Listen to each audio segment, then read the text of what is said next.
In this toy factory, millions of toys are made. Toys like these honey bears, musical clocks, toy guitars, and merry-go-rounds. But now, let's see how this factory plans for and produces a new product. Let's see how a factory works. This is the factory's planning board. These men plan or decide what the factory shall make. At today's meeting, a number of ideas are presented. One man suggests that the company manufacture a jack-in-the-box, and he draws a rough sketch to show what it might look like.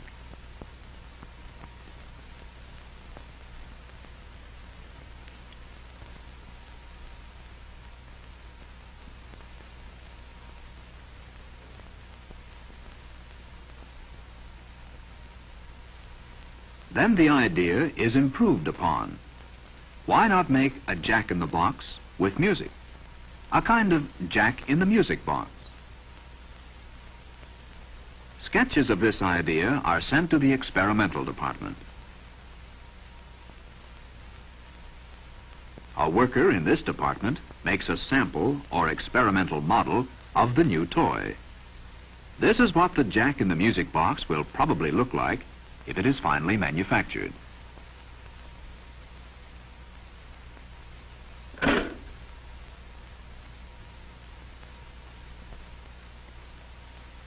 The model is now taken to the art department. Here, an artist makes rough sketches of pictures that may be used to decorate the outside of the jack-in-the-music box.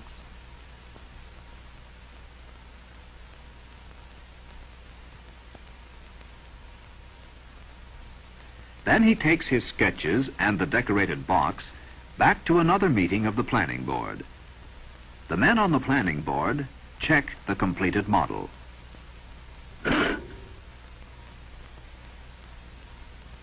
They look over the sketches, deciding which ones they want to appear on the new toy.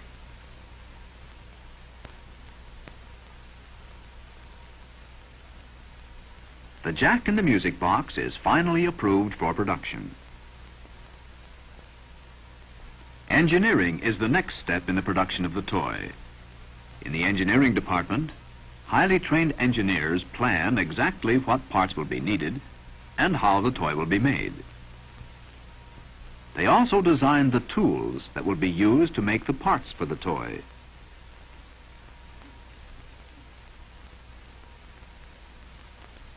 The engineering department's plans are put onto blueprints. The head of each factory department will read these blueprints and be able to tell his workers what to do.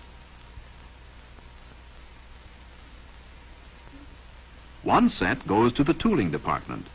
Here, tool and die workers make the machines or tools that will be needed to manufacture the parts for the toy. Here are some of the tools being made.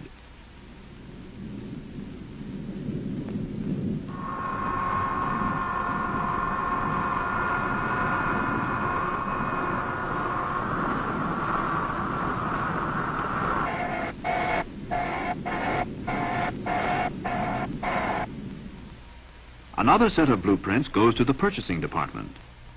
This department will buy the raw materials, the cloth, springs, metal sheets, and other things that will be needed to make the new toy. Finally, extra workers must be hired to do the work. The man in charge of the personnel department is interviewing a woman who wants a job. The raw materials to make the toy arrive at the factory. Steel tubing, coils of wire, strips of metal, and the many other materials that will be needed. Workers arrive at the factory to do the many different jobs.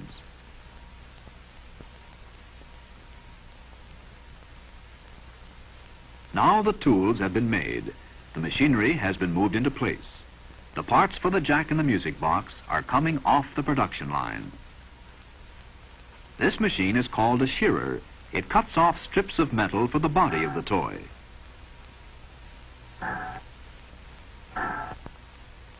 This automatic punch press is finishing the chime bar for the Jack in the Music Box. The chime bar makes the music.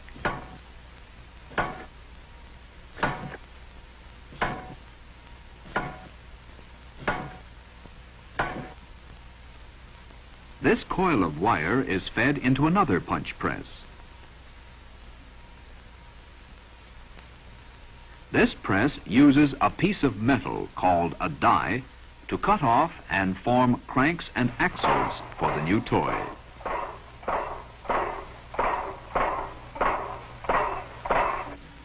Now the parts have been made and the workers are ready to assemble or put together the Jack in the Music Box. This is the assembly line. Each worker here does one special job, adding her part to the toy as it passes along the line. Let's start at the beginning of the assembly line and follow the process through. This is the first assembly operation.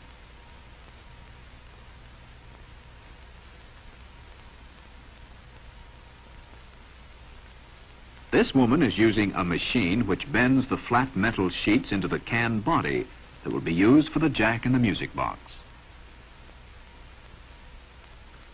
The cans move down to the next worker on the line. This worker joins or rivets in the parts that make the music.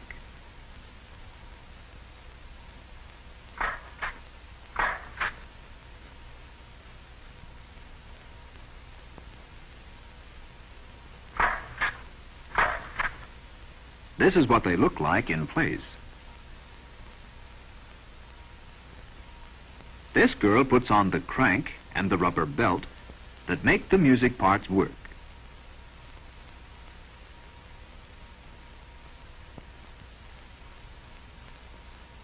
Then she checks the music-making part of the toy.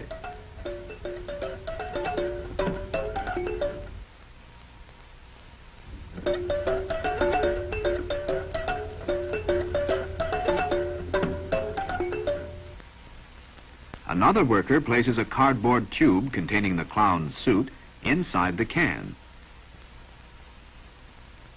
And still another worker operates a machine that puts the top and bottom on the can body, curling the edges so the toy will be safe to play with.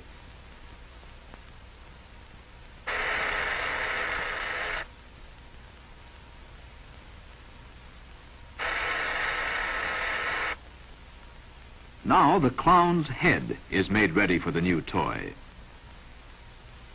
A worker glues a hat on the head.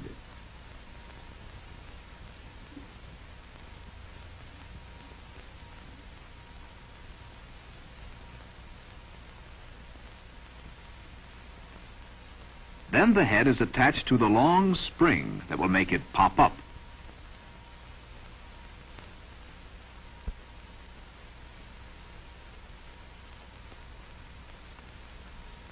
The spring, with its head, is placed inside the suit and the cardboard tube.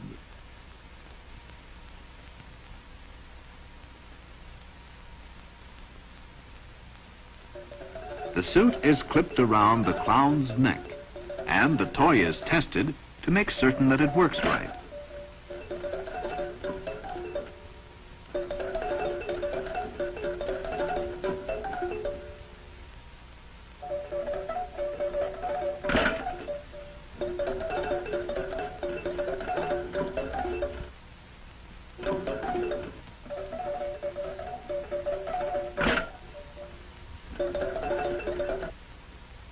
Finally, the completed Jack in the Music Box is placed inside a cardboard container, ready to be sold to customers.